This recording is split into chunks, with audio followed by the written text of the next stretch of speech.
Mesdames, Mesdemoiselles et Messieurs, bonjour et bonsoir. Bienvenue dans cette émission Actualité à la Une, présentée par Didi Dipumba. Vous êtes tellement ébélé. Vous êtes connecté sur notre site congofrance.com. C'est le meilleur canal où ils se permettent bino. Vous allez brancher, connecter. Na makamo ébélé où ils ont les kanakati yambuka na biso Congo.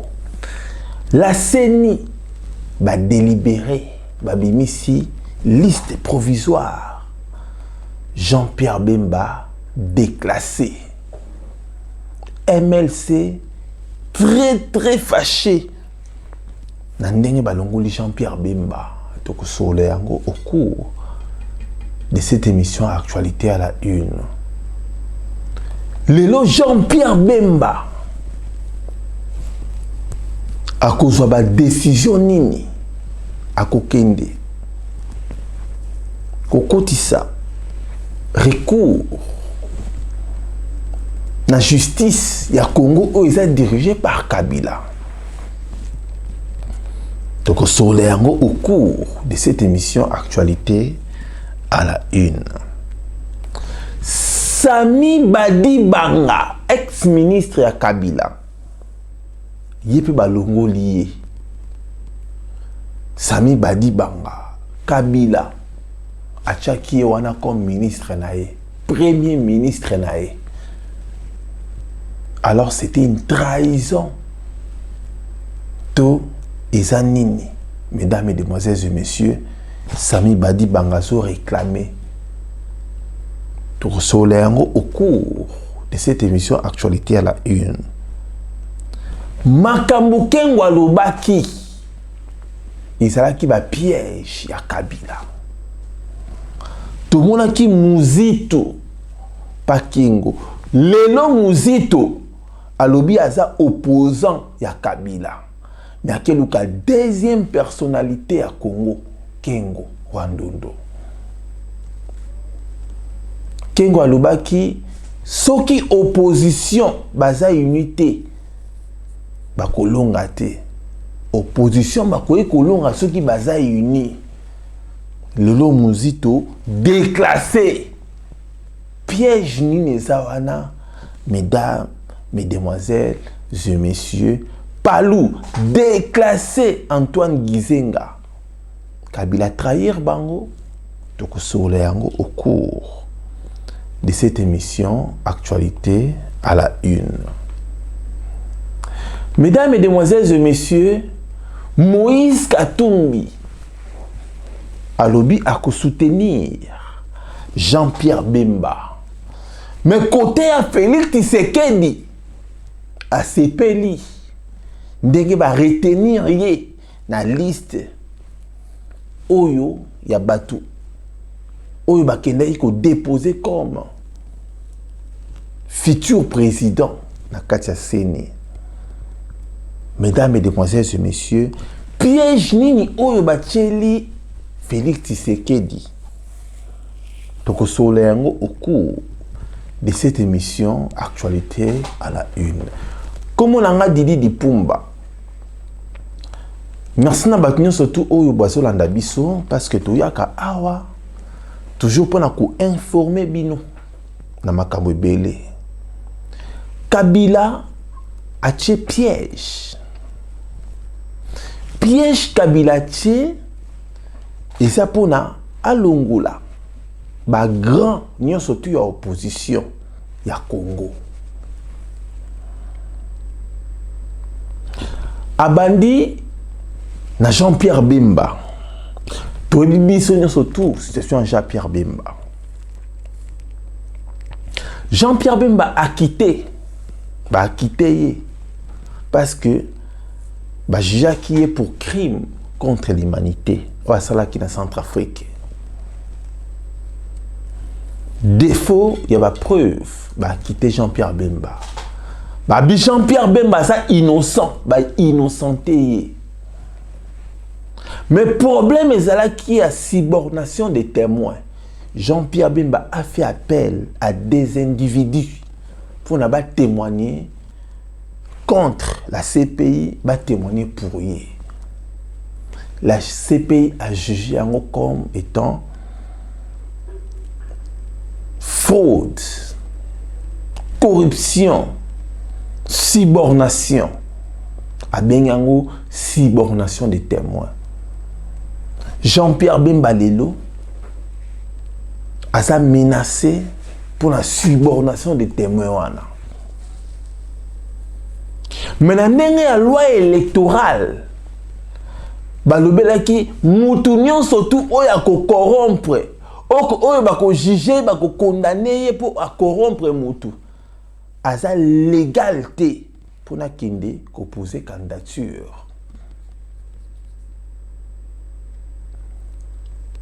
Mutu oyo corrompre ayibi mbongo ya l'État ndenge Kabila zo sana ma ministre nae. Baza légalité, légitimité pour n'a pas déposer candidature. Mais Kabila a eu subornation des témoins à côté si yango na loi électorale congolaise. Alobi Jean-Pierre Bemba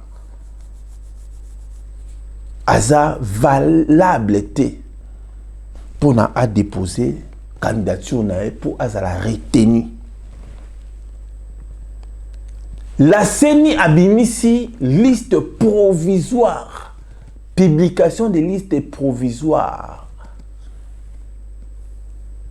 Mesdames, Mesdemoiselles et Messieurs, na kati ya liste wana Jean-Pierre Bemba exclu, ba supprimer ye, ba longoli, ba exclure ye.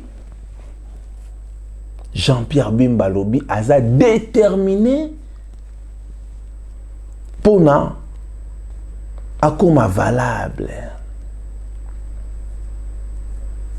Très cher ami de Congo France, stratégie à Kabila, Kolongola, Batominene. Ça veut dire que des hommes influents de l'opposition. Pona Baki dit ça Chadar. C'est ça, mesdames, mesdemoiselles et messieurs. Ndenge babandi na Jean-Pierre Bemba.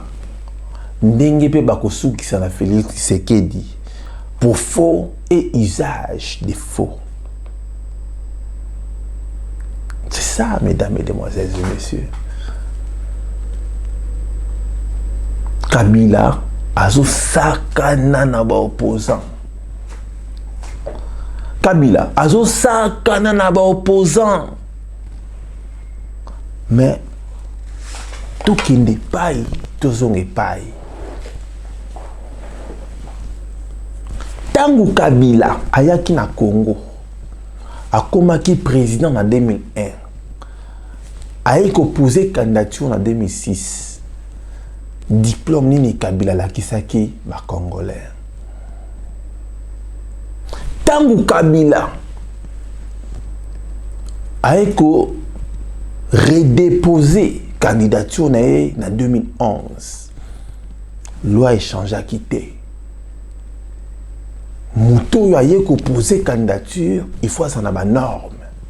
Diplôme oyo Kabila zwa na Congo isa wapi. Mesdames, mesdemoiselles et messieurs, Kabila Zalaki invalide en 2006, même en 2011. Le la Congolais a corrompu. Le la Congolais a tiré balle, munduki na mutu, ba obligé de signer awa. Azan a choisi à signer malu. Akufa azotanga soi pour la trahir qui peuple congolais, mesdames, mesdemoiselles et messieurs. À l'époque, tozana mutumoko alobaki yende le roi, yende le maître, azan la propriété privée na ye ou eza Congo. Toye billet, c'est un Belge. Dans 1940, 1950, voire même 1959. comment on a, mesdames et demoiselles et messieurs, naba 1997 fin à maréchal Mobutu alobaki yende roi d'Isaïr et va condamner na Maroc les biens mal acquis n'en profitent jamais. Kabila lelo aye alobi yende le chef des chefs yende le président oya kotika la seko na seko ba peuple congolais oyo baza corrompi misusu balobi umela mais akokufa lokola ntaba. Mesdames et demoiselles et messieurs, Kabila za éternel te oyo azosala akofuta yango na lifelo lokola toyebi lifelo te mais yenda koyeba yango. Mesdames et demoiselles et messieurs, lelo Jean-Pierre Bemba va supprimer ye. Mais tout moni o babengi maître Kilolo. Basala ki bango nyonso tu na kati ya CPI na Jean-Pierre Bemba. Bango nyonso tu basala ki condamné pour subornation des témoins. Maître Kilolo. Mais maître Kilolo accueilli na kati ya FCC à koti na FCC à Kabila. Maître Kilolo a ça condamné pour subornation des témoins. Mais la CPI a validé candidature nae, mais Jean-Pierre Bemba va supprimer candidature nae. Or, Jean-Pierre Bemba n'a jamais été condamné pour crime de guerre, crime contre l'humanité. Non, n'a jamais été condamné pour crime de guerre. Mais il a été condamné pour subornation des témoins. Mais pourquoi côté à Maître Kilolo Oyo a posé candidature dans la députation, mais Maître Kilolo a ça retenu. Or, Yépe Maître Kilolo a ça condamné dans la CPI pour subornation des témoins. La CPI, elle est manipulée par Kabila. Quand vous voyez un organisme qui est penché dans le pouvoir, qui circule avec Kabila, qui est toujours dans la réunion secrète, il y a Kingakati à Kabila. Ce n'est plus une organisation indépendante. C'est maintenant une organisation qui dépend d'une autre personne, d'un autre parti politique. Nakata loi électorale, et ça interdit la CPI, et ça l'a penché. La CPI, et ça l'a pour Moutoutel. Mais les autres sont mon yango. Kabila voyage avec Corneille Nanga. Na avion moko to mon yango le 18 août 2018 na kata Namibie. Kabila voyagé. Na kati ya réunion à Sadek na Corneille Nanga. Na avion moko basololi nini. Ça prouve que l'élection est crédible et apaisée. Pourquoi écarter Moïse Katumbi? Pourquoi écarter Jean-Pierre Bemba? Mais parce que Kabila a peur. Il sait qu'il sera arrêté. Balobarana français qui ne risque rien à rien. Kabila risque maintenant. Il y a qu'à placer un pion pour les protéger. C'est ça. Azobanga liwa, abanga kapé liwa. Jean-Pierre Bemba très en colère pour la CENI. Jean-Pierre Bemba aussi en colère. Moïse Katumbi aussi en colère. Félix Tshisekedi aussi en colère. Vital Kamerhe aussi en colère. C'est bien bon, aussi en colère. Mais il faut unité de l'opposition. Il faut moloba lokola bolongoli Moïse Katumbi. Lokola bolongoli Jean-Pierre Bemba. Ba élection oyo ekosalema te.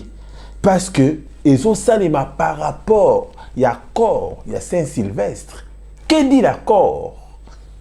Il faut accord et ça la respecter. Descrispation politique. Les awapi, les athées. Ba prisonnier babimi te. Bato yo exilé politique o bakima kimboka. Bazongi te. La dictature règne. Les élections et que oui ça les maté tant que température. Et ça bien été. Tant que Kabila a se respecté accord il y a Saint-Sylvestre, il faut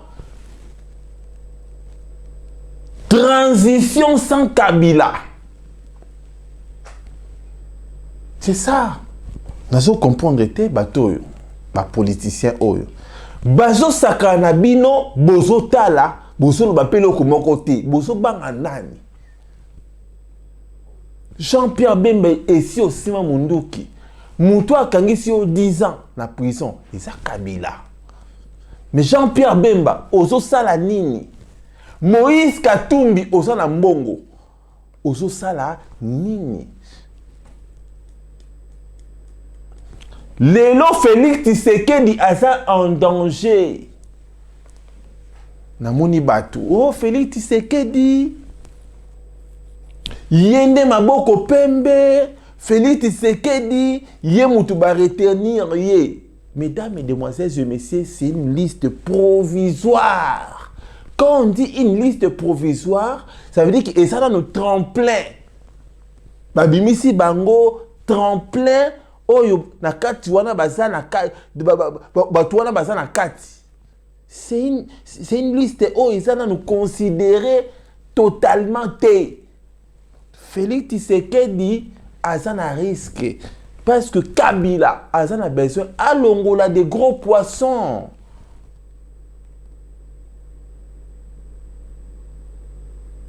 À longola bateau baza influent na kati ya opposition.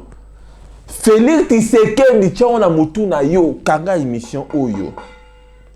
Baso lukaba longola yo na seni pour faux et usage de faux ya ba diplôme. Ndako mona nga Didi Dipumba. Na sali informatique de gestion na 3e graduat. Na ko sala télécommunication réseau na licence. Na na poto na sali remise en niveau, na sali formation à 1 an. Pour na ba reconnaître ba diplôme nanga, pour na sala na télécommunication réseau à na poto. Un exemple, na 6e primaire, au lieu ba comme Didi Dipumba, ba comme Didi Dipumba X.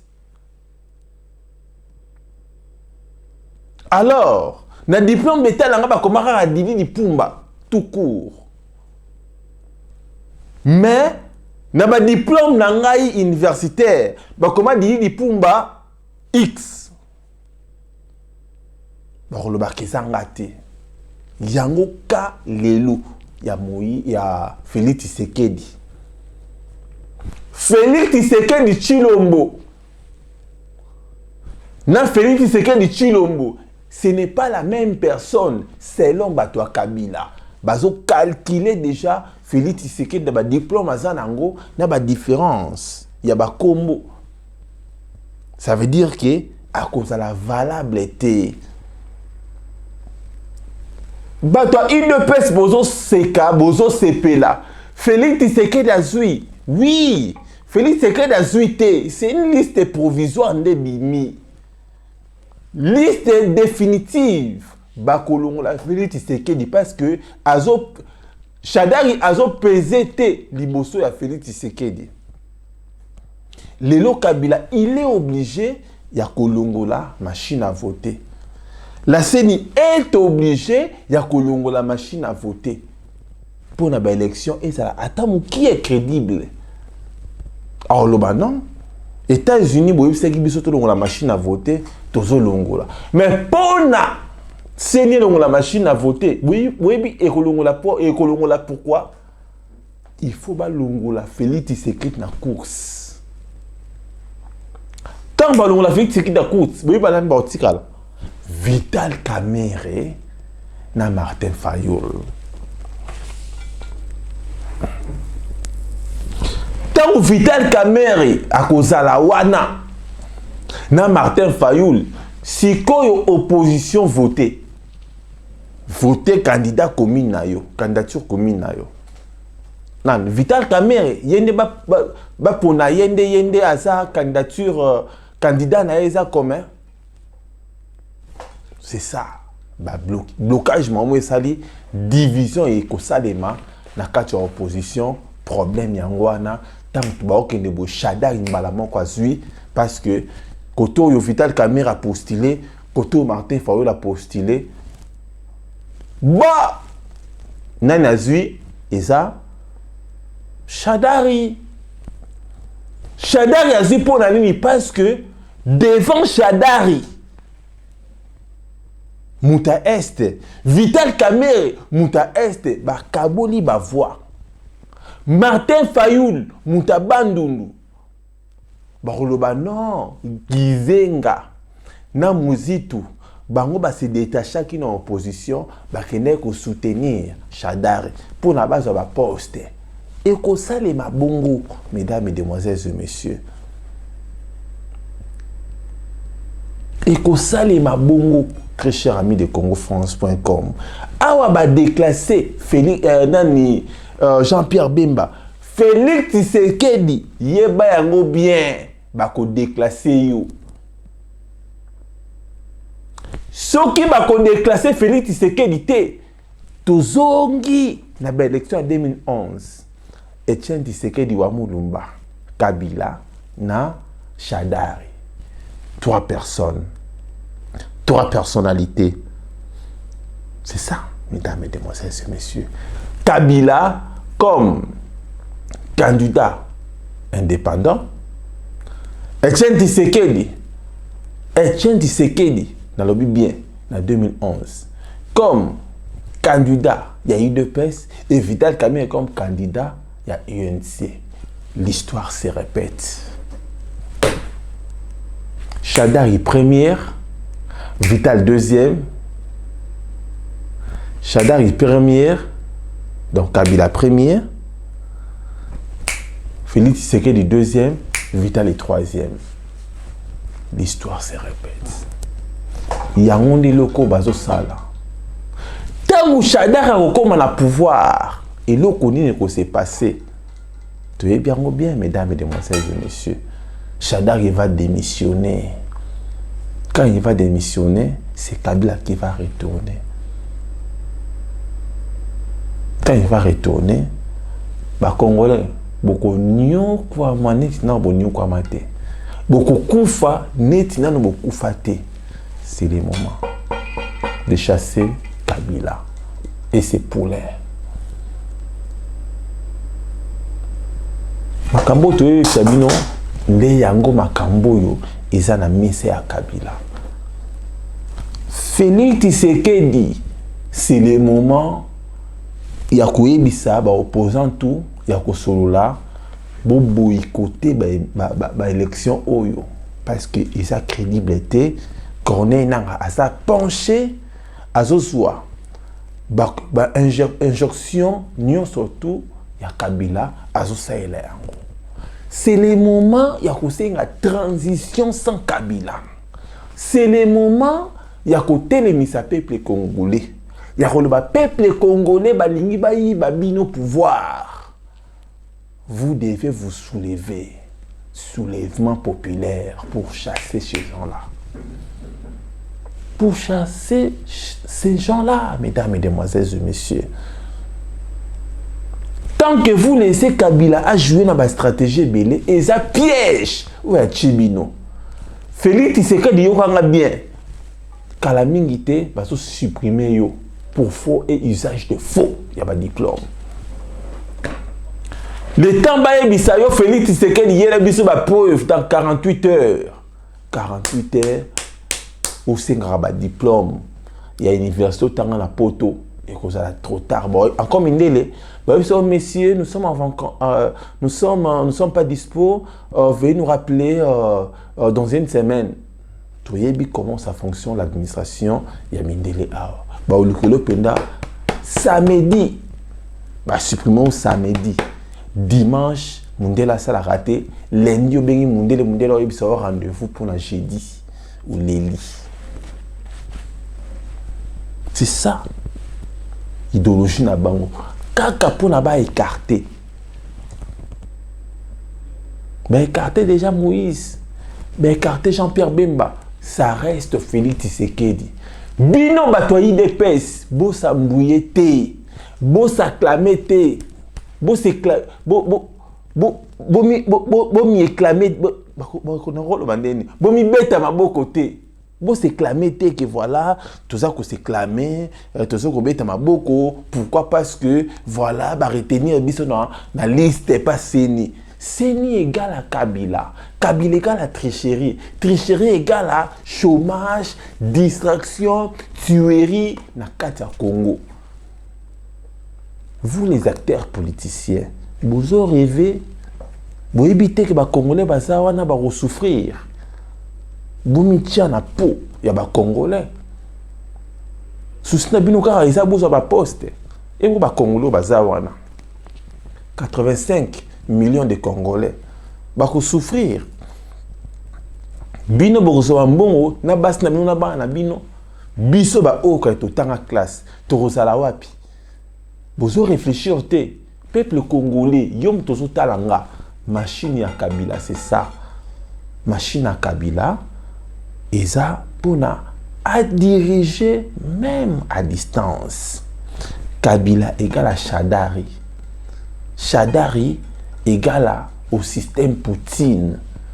Système Poutine, Madevelle, celui Madevelès, Avkoti a démissionné, Poutine a remplacé. Il y a un qui c'est crédible. Ce qui Kabila Salibongo parce qu'il est intelligent. Merci beaucoup, mesdames, mesdemoiselles et messieurs. Sami Badi Banga. Baradieye. Baraye. La liste, il y a des candidats. Balobi, Sami Badi Banga, Aza belge. Mais Kabila, Anouma qui Sami Badi Banga.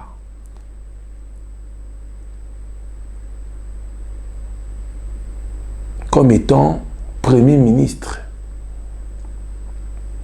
Sami Badi Banga Zala est belge, na Erwana. Azalaki belge. Ce qui président de la République démocratique du Congo a nommé un belge à la tête de la primature. Et ça, trahison. Kabila a trahir. C'est une faute grave. Où il faut Kabila ba kangaye. Pour la faute grave, pour la trahison. Mais Kabila Azo continue toujours à s'imposer. Sami Badi Banga, oui, Nengi Kaka, il est belge. Mais il était ministre au Congo. Qui l'a nommé? Qui l'avait nommé? Kabila. A sali 3 mois, dans 4 primature, qui l'avait nommé? Kabila. Pourquoi? Pour l'intérêt de Kabila. Et ça là qui pour Nanine. Accord, il y a OUA. Voilà, mesdames, mesdemoiselles et messieurs, Sami Badi Banga autour, Basala Bankara, Bao Pesé na Bangote, des Sami Badi Banga Oyo, tout Oyo, des Congolais au Basala corrompus. Kengo Wandondo, mesdames, mesdemoiselles et messieurs, Ayakawa, Alobi, que ceux qui opposition est à unité, Baolonga Kabilata. Et puis Kengo Aza obligé à soutenir candidature. Yachadari. C'était une piège. Bandeko Tchela, opposant. C'était une piège. Les gens va boire ici, Muzito. Ben, ici, Muzito, que pour tout recevoir, pour na bozongi, bokoma, valable, il faut qu'il y ait comme une cour suprême de justice. Or, cour suprême de justice, ils ont battu à Kabila. Cour suprême de justice, baza bango tout battu à Kabila. Ça veut dire que na Jean-Pierre Bemba, que non mon a Kabila, pourquoi na liste ya bato baza valable.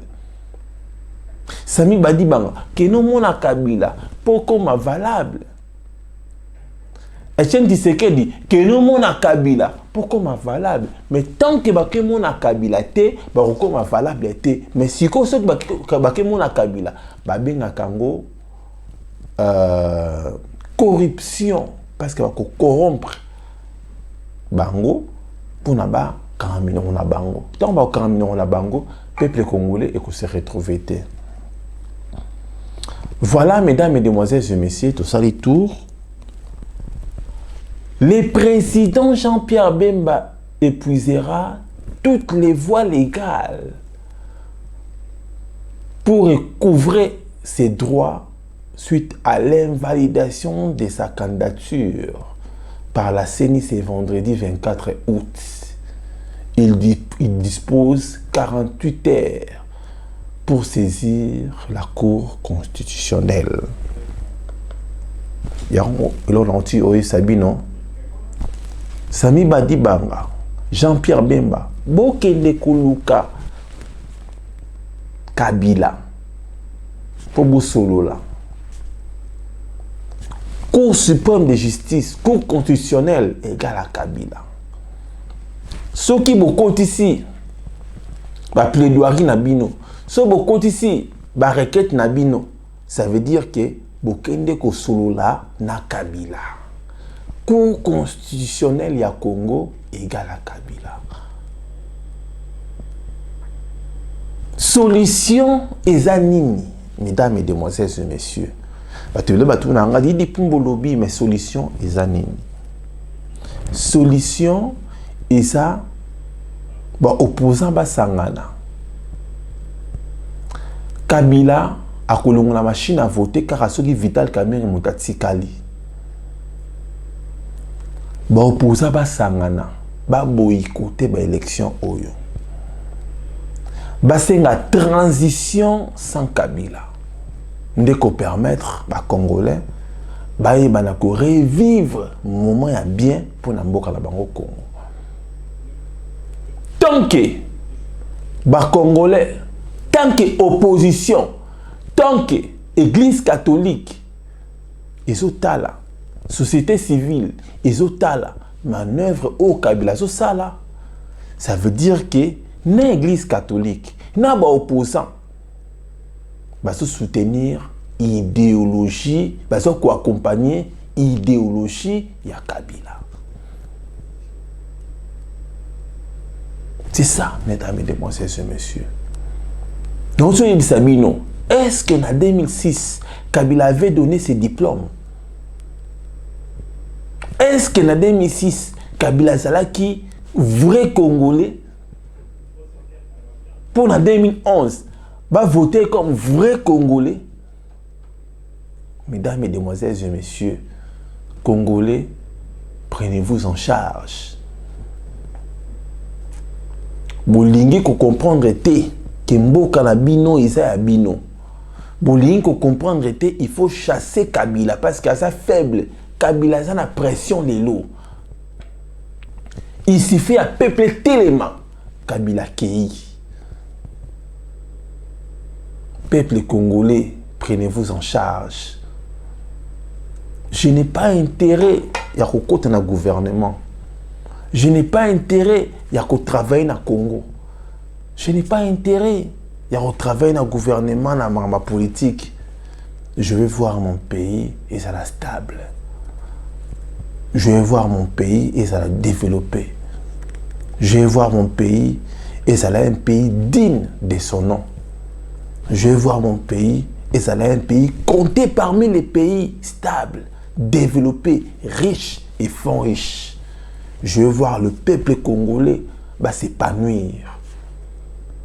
Ça fait mal de voir nos mamans, nos jeunes femmes sont toujours violées dans l'Est. Ça fait trop mal de voir le jeune, sans l'éducation moko pourrie.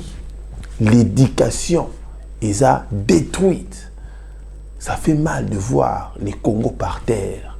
Ça fait mal, mesdames, mesdemoiselles et messieurs, de voir que nous sommes occupés. Ça fait mal, mesdames, mesdemoiselles et messieurs, de voir que les richesses du Congo, ils ont pillé. Ça fait mal, mesdames, mesdemoiselles et messieurs, de voir que l'avenir de demain, où la jeunesse, baza écarté.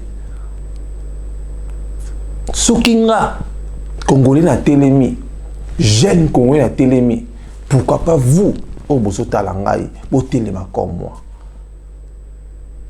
Nous allons jouer rôle.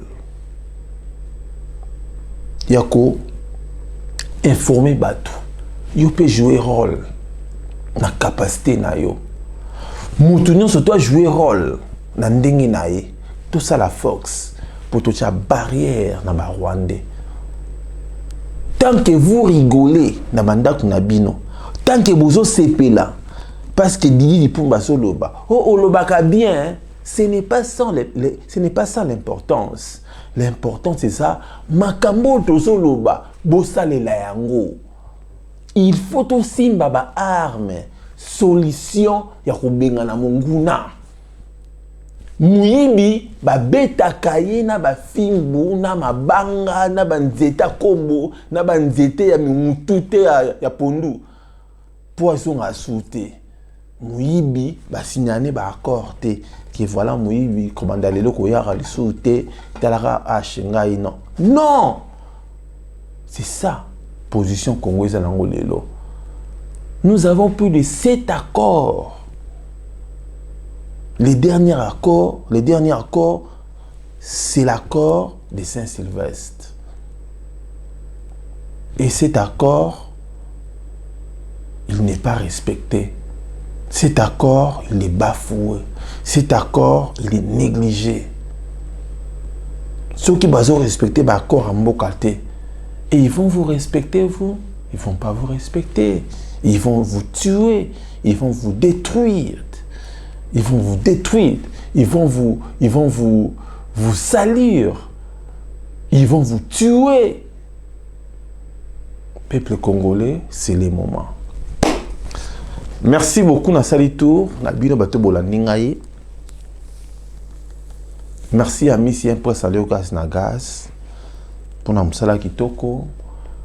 Merci à Binotou Oyo pour la démission Nangai. Chimchimanga Mokonza Baluba. Nasengi merci. Nasengi merci. Na bandeko nyonso oyo botala émission na biso. Jean-Pierre Bemba, vous devez faire quelque chose. Moïse Katumbi, vous devez faire quelque chose. Naba Félix Tshisekedi, Naba Martin Fayoul. Les élections, c'est bien. Mais quel genre d'élection? Nous avons besoin d'une élection transparente, posée. Nous avons que ces gens-là respectent l'accord de la Saint-Sylvestre. Nous voulons que les prisonniers soient libérés. Nous avons besoin que les bateaux qui exilés sont en Congo. Nous avons besoin de choisir notre propre président. Oyako, ça n'a bien, ça n'a programme bien pour faire développer notre pays. Nous n'avons plus besoin des aventures, des aventuriers, des gens qui vont encore nous rouler, les gens qui vont encore nous faire du mal, les gens qui ont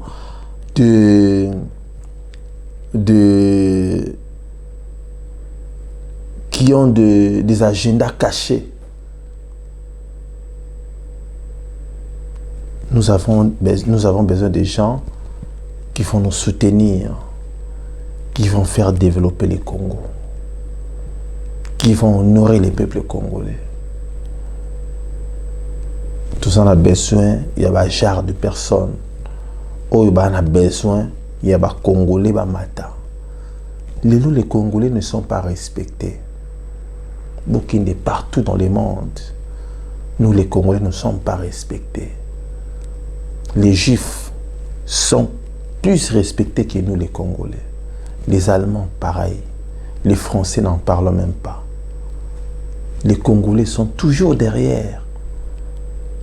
Même au Brazzaville, bazo chasser biso. En Angola, bazo chasser biso. Au Rwanda, bazo boma biso. Mais nous sommes plus populaires que. Tout ça plus populaire que Bango. Pourquoi pas? Il y a cause de conscience. Il ne faut pas être derrière les gens. Il faut être parmi les gens. Et parmi les gens qui sont influents. Merci peuple congolais de Boulandingaï. Merci à Amici Impresario Gaz na Gaz. Merci à Batoyo Boulandingaï. Nzambe alola apambola bino.